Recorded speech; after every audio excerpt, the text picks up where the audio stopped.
Hello, everybody, and welcome into the Clubhouse with the Nats Report. My name is Jeremy Lapidus, your host of In the Clubhouse, joined as always by my friend and co-host. Hayden Raymer. Uh, yeah. Today we have a big show for you. It's been a relatively quiet off season for the Nationals. Not too many moves, but we've had some moves for about the first time in a month, I believe. Uh, Yeah, uh, about. Joey Gallo was picked up today, or not today, earlier this week, by the Nationals on a 1 year, $5 million deal. Uh, he's entering into this is going to be his age 30 season. And this is the kind of thing we've kind of been dancing around a guy like Joey Gallo joining the Nationals, or at least I have since the beginning of the offseason, uh, having a power bat, and that's really what Joey Gallo is. He's a straight power bat. You add, I mean, you look at his numbers from last season, it's not the greatest, batting 177, but 21 home runs. He's kind of got that Kyle Schwarber light type archetype, I guess, is the best way for me to describe it. I don't know if Yeah, you I, agree or I think he's disagree. just a more extreme Kyle Schwarber. Um, so just curious, what were your reactions to this signing? Uh, I love it and I hate it. Is that fair? Uh, Yeah, I don't know. I'm not huge on Joey Gallo.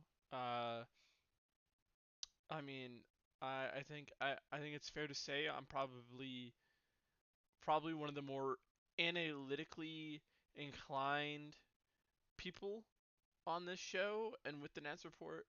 Uh, so I feel like I don't know. I feel like the stereotype is like, oh, analytics nerds love Joey Gallo. Uh, but I mean, I do love it because the Nationals don't have any bats that they can count right, on to provide above average offense. And if Joey Gallo does one thing year after year is he provides above average offense, which the Nats that's really needed. Uh, I think the bigger conversation with this Joey Gallo signing is, and the thing that in my mind immediately went to is what is the ripple effects of this Joey Gallo signing? right. And that was the biggest thing that I was trying to figure out in my brain here. Hmm. Because you know this roster a little better than I do as far as makeup goes. But general thoughts, like I've been saying all off season, we added power, Yeah, and power was the biggest need. And if there's one, I mean, if there's one person that's out there in free agency that's going to be straight power, Joey Gallo is basically that. So it's nice to have him, but where does he fit? He can play first base, outfield a little bit, DH maybe, but he's kind of playing that same role as a guy like Joey Meneses, uh, who I'm not sure what you think of those two head to head, because I know they offer very different things. yeah, no. I mean it's interesting. I mean the thing that always it keeps coming back to this entire offseason, just because it wasn't talked about in the middle of the season was Joey was dealing with that knee injury, uh, during the season. Right, And so the question kind of is, okay, well, how much of that kind of explains that dramatic drop off in production? I don't think anybody expected him to replicate uh, the end of that 2022 season, but that was a pretty dramatic drop off when it comes to like a power output, which is kind of right, what the Nats were counting on Joey to provide last year. And their other big free agent signing who they were counting on to do that didn't really provide power either. I think I quite literally like jumped up and down when Dominic Smith hit his first extra base hit because it was like a month into the season. it was. Uh, but no, I mean I think if any lineup can you know build around somebody who strikes out a ton is going to have a terrible batting average, I think the Nationals are one of the better teams at doing that. Just because everybody else on this roster hits for contact. Right. And I Uh, mean, one of those things you mentioned, that knee injury. One of those things that makes me believe that that knee injury had a pretty significant effect is you look at what Joey did in the World Baseball Classic before the season. mhm. You know, he had some pop there. I don't think his knee was injured then. I don't know when it got hurt, Yeah, but that's the thing uh, that we don't have a whole lot of information around that, so it's a little uh worrisome. But yeah, no, I mean, I think right now the Nats are kind of set to have Joey Meneses, Joey Gallo, and Stone Garrett into the lineup every day. I guess every then, day, all three of them. yeah. I mean, he might platoon Joey. He doesn't have like bad splits against lefties. Uh, I guess my thing for you, Jeremy, I had a question for you. How much do you think this impacts the Nats calling up either of their top two prospects? That's a really good question. I I think this means that they're gonna let Dylan Cruz wait a little bit. Yeah. Because like we were talking about in the last show, uh, I the way that that roster was built, if they had gone into the season with the roster before Joey Gallo, it meant Dylan Cruz was an opening day player. Uh, Mhm. or if the way they were building it, it would make sense that way. Yeah. Uh, and along those same lines, James Wood is coming up. It's his time. He's ready. Mhm. Uh, but Dylan Cruz, as much as I think he could probably come up and be a big league player, a competent big league player at that, um, it never hurts to have more time. He was struggling a little bit in Double A, uh, but I think I think he also is ready. But this move is a give him one more year or at least a couple more months down there type move. Yeah. No.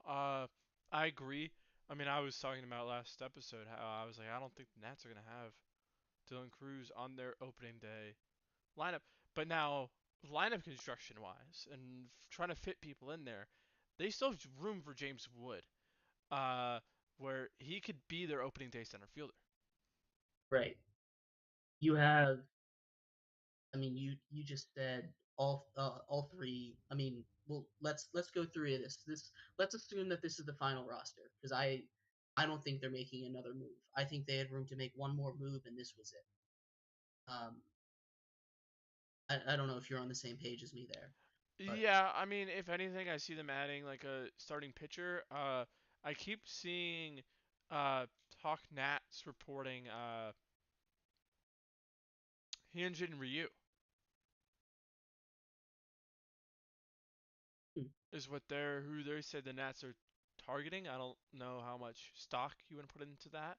Uh, how much I'm gonna take that with a grain of salt. But yeah. I think offensively, yes, I think this lineup. I don't think they're gonna go sign any more bats.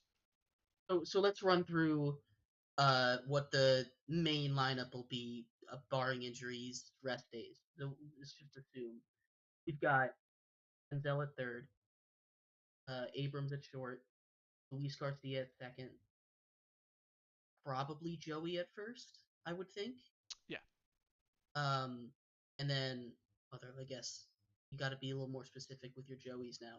But Manassas. uh, uh, Kyber Ruiz at catcher, and then in your outfield, that's where you're gonna have the real issue because the infield has pretty much been set. Hmm. The outfield, James Wood, I assume will be in there. Lane Thomas, and then what are you gonna do? Are you gonna play Joey Gallo in You gonna play Joey Gallo in left? You gonna Yeah. play Stone Garrett? I Which mean, one? he has the history of being a really good defensive outfielder. Joey Gallo does. I mean, I think he has a pair of gold gloves, And right? then yep, yeah. So, I Does think he he have a pair probably of gold gets it up. gloves? I think he has a pair. I'm double checking now. I didn't think. I didn't think he did. I Yeah, thought he had two-time gold one. glover. right then. If Yeah, you want it but for, it's just outfield is how they list it on Baseball Reference. They don't break it well, down by position. It looks like center field. No, wait, no. Right field, and then yeah, right field both times. yeah. So I mean, you could put him in right and Lane Thomas in left. I don't think that's an issue. I mean, I don't think it Uh, really matters a whole lot. but no, yeah, and then Stone at DH. Yeah, no, I don't mind that lineup at all. Actually, I can Yeah, like that. and then if you want to really protect James Wood, and you don't want to face lefties his first stretch, as he eases into the major leagues, the thing that then I thought of, right? Your fourth outfielder is going to be a right-hander, and then you just slot them in center field. Kind of do a little platoon in center. Have like Jacob Young as your center fielder against lefties. I Yeah, think that would make a lot of people happy. Uh, but we'll see. I mean, they have three options at center field before you even factor in calling somebody up right now. Uh, but they still have to make a move. They haven't announced what the subsequent move is for Gallo. Uh, which I I guess mean, that's I our am. next question. Who's getting DFA'd? Who's getting DFA'd? Yeah, I off the 40 man, right? yeah. I imagine it's gonna be a guy like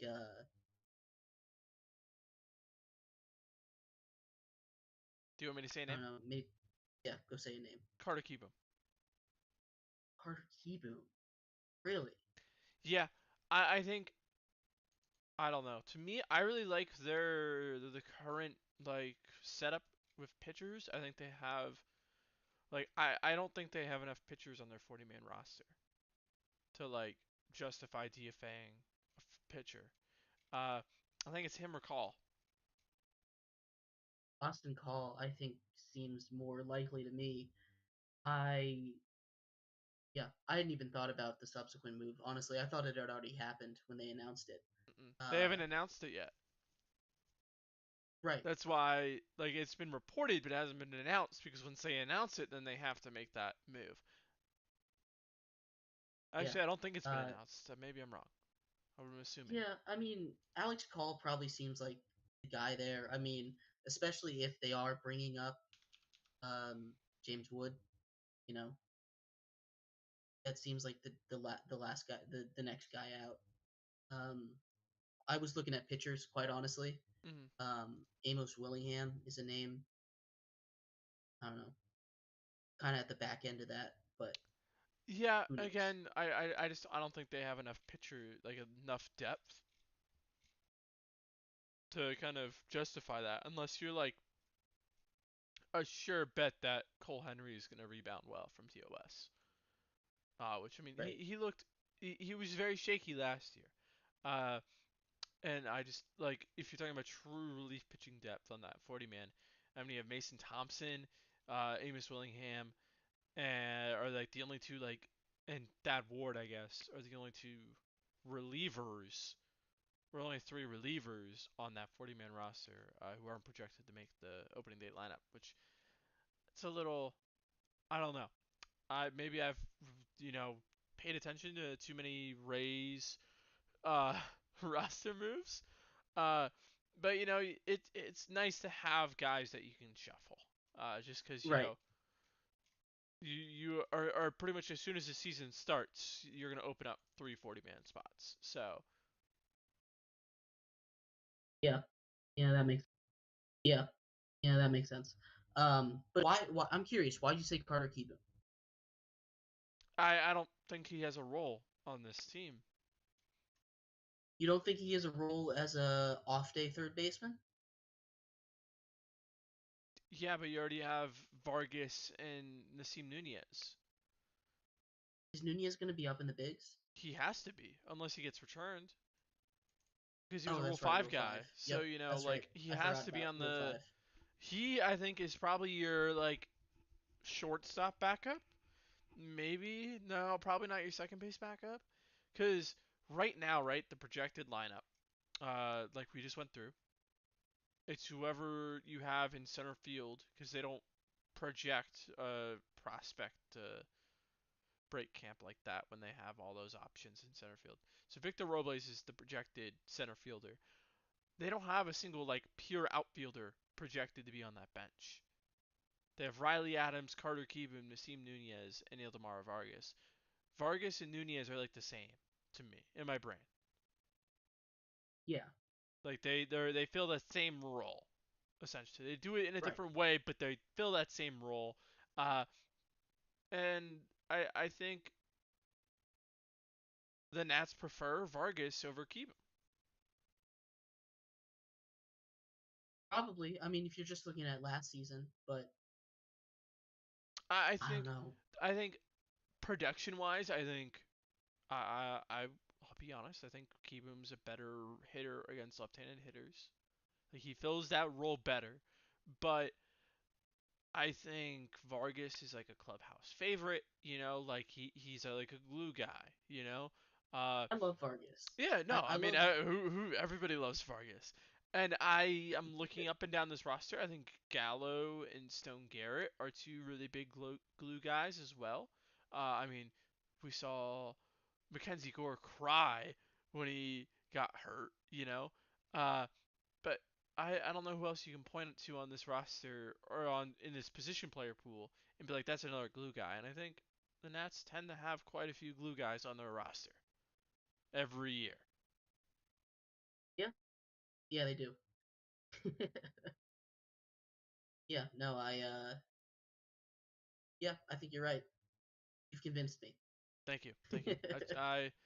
I've only been, I don't know what I'm gonna say. I've lost it, lost the plot a little bit. You have any more thoughts on this Gallo signing? No, so yeah, that was the big move of this week. If you were paying attention to the Nats Report website recently, there was an article that we put out, collaboration between a bunch of Nats Report contributors, where we compiled a list of our top 30 prospects that Haden put out, made a bunch of little blurbs about the guys. Uh, so if you haven't seen that, go check it out. It's a very good article. Like I said, a bunch of us put together a list, worked on that. Yeah, But yeah, we do have an official Nats report top 30 of 2024 list out. So yeah, you want to get into that a little bit? yeah. I mean, when going into this, we clearly thought there are different tiers uh, among these prospects, and then just with the way people kind of ranked certain players, that kind of got lost a little bit. I'm not gonna lie. Uh, but yeah, let's just dive into the list. That top tier, we have James Wood, number one, ahead of Dylan Cruz. That's kind of against what most, in fact, probably all prospect evaluators would say. Uh, as at least like on their rankings, Cruz is the safer bet, and so they tend to put the guy who has that perennial all-star upside uh, and like floor rather than the kind of guy who has a little bit more risk to him. And then we put Cade Cavalli at 3, Brady House at 4, Yohandy Morales at 5, uh, and then Christian Viqueiro at 6. I don't know if you had any other big thoughts from that group. I mean, I think all of these guys are very good baseball players. I think Vaquero is probably the one who doesn't fit with that list, that group there a little bit, but I mean, he was the big international signing a year ago for a reason. Yeah, I mean we spent our entire pool on him, Hmm. and he's been pretty impressive. I mean, you see, he's already in the U.S. at what is he, 18, 19? I don't have it on my sheet in front of me. I wasn't ready 19. for you He's to drop me 19. on that. Thank you. Sorry, I I gotta pull apologize. up a different list now. But no, we see what he's already made. And I think, at least in my mind, when I was putting together my ranking, putting him this high was just because we see what he done last season, and there's no reason to not believe that he'll continue to improve. Uh, but yeah, the other guys, the top five. You obviously have your James Wood and Dylan Cruz, uh, 1, 2. Um, but no, I think this is a I think it is. I'm happy with it. Yeah, no, I mean, I think, like I said, I think we had some differing rankings. I think a lot of people would put Brady House above Cavalli as a prospect. And like I said, a lot of people put Dylan Cruz above Wood as a prospect. I think they're all good prospects. I think they're all very important to the future of this organization. After watching Cavalli in the big leagues and put it all together, at least a little bit, and with House's swing and miss, personally, I was a little bit more hesitant to put House above Cavalli. I know, I think you agreed with me there, but for a different reason. I don't know. I think Cavalli is. I mean, he's the best pitcher in our system, Mm-hmm. and outside of those two bats, I think the pitching talent, I just think he's better. Quite honestly, the way that I did a lot of these rankings when I was between two guys, at least Mm-hmm. me personally, was I looked at these guys and I said, if they came up to the MLB today, who would be better? And I'm not sure if that's how everyone else did their rankings, I but don't know about Ulysses, but I know mine was very different. that's the mindset that I was in when I put these rankings. I mean, at least between 50-50 calls. So when I looked at Cade Cavalli and Brady House, I ran through that scenario, and I think Cade Cavalli would be a better big leaguer if he started opening day than Brady House would be. Yeah, I mean, I think,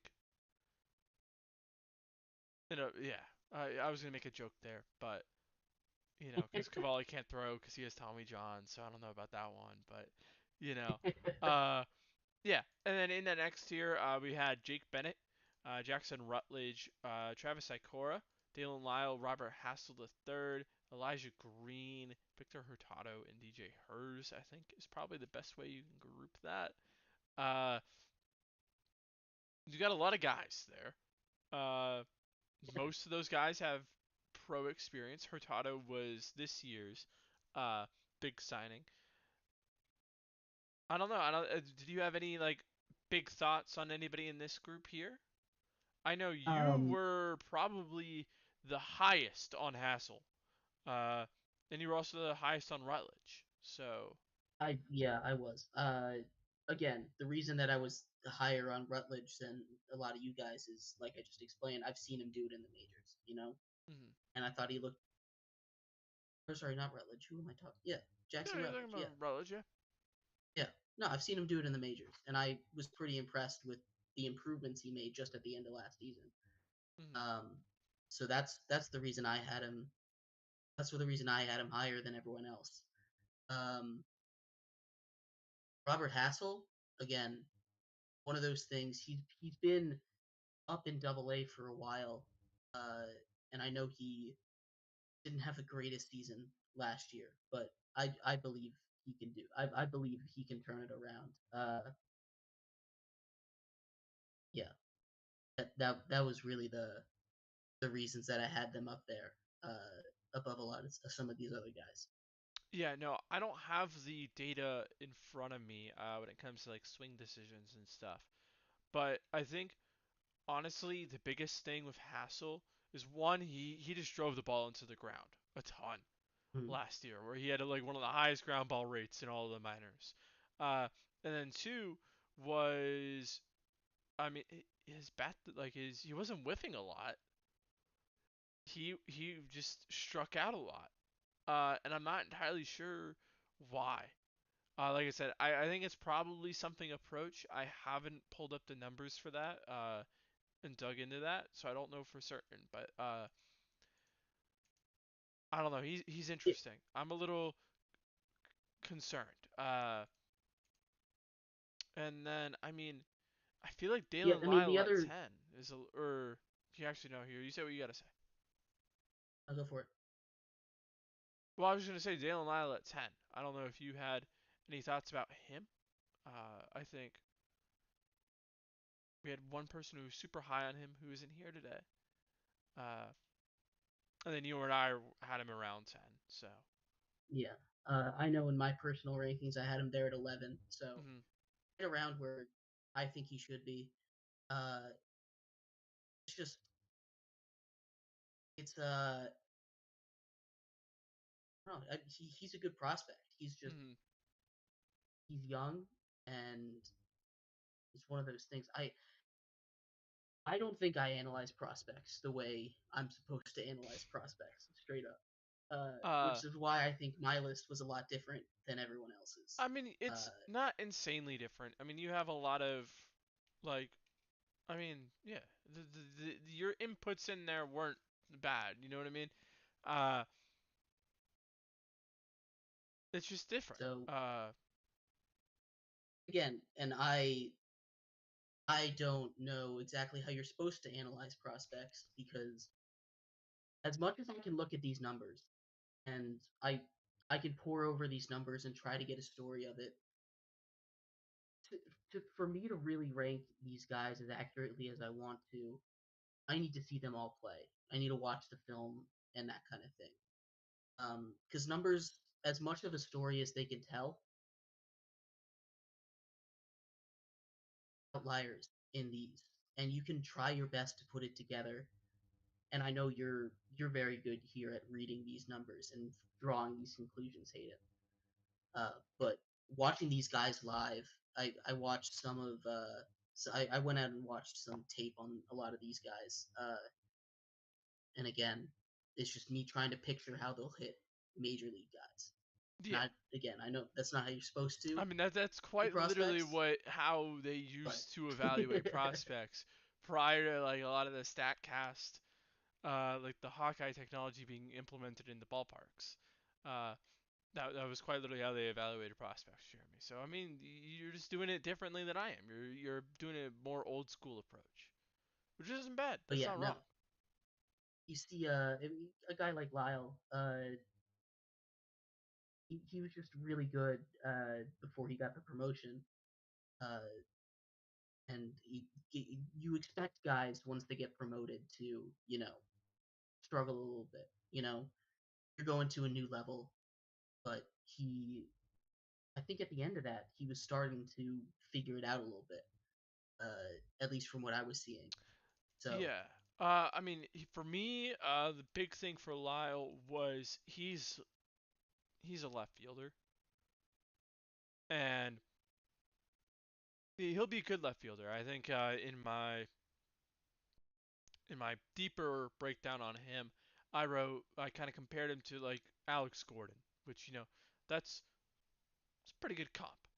Uh, but there's just a lot of pressure on his bat, and I've been following prospects for a little while now, and when you have guys with a lot of pressure on their bat, it, it's more likely than not they don't succeed at the big league level, which is why I'm a little bit more skeptical on him.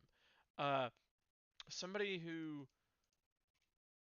you, I guess you know, you were still wait. Sorry, I'm looking back at your list real quick. Yeah, no. You saw a sizable difference there. A question we got on Twitter about our list was why did we have Travis Sikora so high? Especially uh, compared to like somebody like Susana, who to a lot of people, a young pitcher who throws 100 miles per hour. Uh, I guess what was the big difference between those two for you? I mean, the main difference between those two, for me at least, it's the velocity. I mean, Sikora is out there at age 20 as a starter hitting triple digits. I mean, they're doing the same thing, Jeremy. Right. But again, he's got. Excuse me. No, I you're was all trying to good. find Susanna on my list here. No, yeah, you had him a little bit lower. Here, while you think, because I kind of threw you on the spot there. I'm sorry. Uh, for me, right, one thing at least that kind of influenced my ranking a little bit was I could point to Sana's numbers and be like, okay, well, this is what this guy did in pro ball, right? And I've watched this guy take a step backward, right? While I mean, obviously that's not necessarily fair to either when you're coming up with a list like this, but it's in the back of your brain where Sikora hasn't kind of laid that bad season upon your feet. That and the bigger reason on why there was a big difference between those two was one, Psychorus comes with a little bit more of a reputation of command and control, and two, I'm a big fan of pitchers who throw splitters and throw really hard, uh, and Psychor does those two things, and I think he's at least gonna be a better version of Kyle Finnegan, which I can't tell you what Susana's gonna be. Maybe he just throws hard and can't find the zone and is a meh reliever. I feel more confident that Sakura is gonna have a big league career where he's good, and maybe that's just um, me being crazy. I don't yeah, know. I mean, the main reason that I had them ranked uh, in the order that I had them ranked between those two guys specifically is when you look at a guy like Susanna, it's harder to point to what exactly his issue was last season, and then a guy like Saikora there, it's a little easier, at least it's a little easier to see what the issue is. You talked about it a little bit. When you have guys throwing 100 miles an hour, the biggest thing is control. Uh, and then that's really, again, you've seen a guy like Tanner Rainey to take it back to the big league level. Uh, he was out there and he was throwing 100, but he didn't have control until he dropped his speed down a little bit. Um, so it doesn't matter how hard you can throw it; it's really control Hmm. that's gonna make you successful there. Yeah. Now I mean we're running a little long here.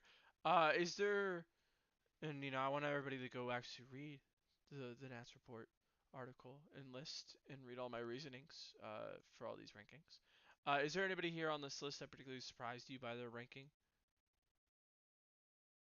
Um, little little personal thing, and I'm Uh not really surprised by his rankings. I guess. huh. I'm taking this question a little bit different. Uh, Kevin Made. I kind of like his play. I guess Uh huh. having a guy like him out in the field, there's not a lot of prospects in the Nats system that can do what he does on defense. Hmm. Um, Now putting him at 23, sure, I it's fine with me. Uh, I forget exactly where I had him. I think I had 21. him 21. Yeah, no, yeah, whatever. I had him a little higher, but it's just one of those things. He's a prospect that I really liked when I was making this list, just because he brings something different to the table. And I know his bat isn't all there, but you know it's something different than the rest of these prospects. I think. Yeah. No. I think on our official list we had Nasim Nunez uh just above him. Yeah. Which I mean, those are like the same. I mean, they're very similar prospects. They're glove first guys who, if they can hit at the big league level, they'll be at least solid backup players. Uh, and I think Kevin's just been challenged a little bit more than You know, like his assignments have been very aggressive on what level he's playing at. And I think he just needs a season to kind of just chill at that level, and then I think his prospect status will climb back up. I think I Yeah. answered that. Uh, yep. No, that was the one thing. Again, I I'm a big fan. I'm a fan of this list. There's not a lot that I would change. Yeah. Um, but he's a guy that I'm I'm kind of high on for being in. Again, I think he should be in the 20s, but I think I'm a little higher on him than I think a lot of people are. Yeah, and I mean the big thing with this, like once you get past like a certain point on any list, the difference between these guys is so small. You know, like the difference between Cavalli and Morales, tiny. And as you get further down, like it really just kind of becomes like it's very subjective. You know, that's why these lists exist, and that's why not all the lists are the exact same. Because the further you get down, it's just it's nobody knows what they're talking about. Nobody knows. Uh, Shot in the dark. yeah. I guess let's quick talk about some can't misses, and then we'll wrap up for tonight. Yeah, how does that sound, Jeremy?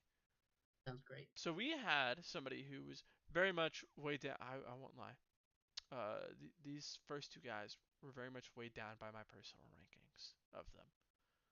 Uh, T.J. White and Armando Cruz were your first two who missed, and I think they Yeah. probably make every other top 30 out there. Uh, you had them at 30 and 29 respectively. I don't know if you had a whole lot to talk about there. Uh, Um, I only went to 30. yeah, Um, so I know you went down to 40, but when I made my list, I only went to 30. yeah, Uh, TJ White, I think he deserves a mention, yeah. That's what he's getting right but now. I I just wasn't a fan of him, honestly. There wasn't really much that popped out at me that was like, yeah, this guy deserves to be higher on the list. It was kind of a similar situation to Armando Cruz, although looking back on my list, I might bump him up over a guy like Darren Baker, maybe. Uh, Yeah, uh, he's probably one of the most talented infielders in baseball. um, but yeah, that's why I had him a little lower. Yeah. I mean, T.J. White didn't even make my top 35. I think I think he can still be a very good player. I think part of the reason why he is still on these lists is because he is quite literally the only first base prospect that the Nationals have.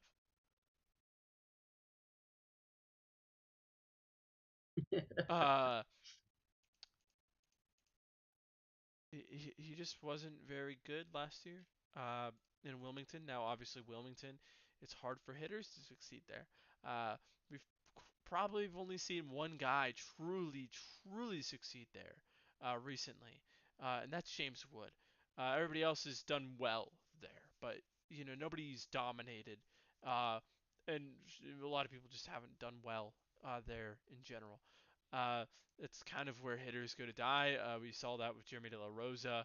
We saw that with Dalen Lyle, where it's hard to hit in Wilmington.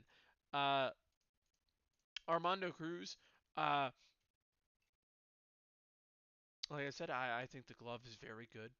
I think he's one of the better, if not one of the best defensive infielders in all of minor league baseball. Uh, I'm just concerned that he is not going to hit at all.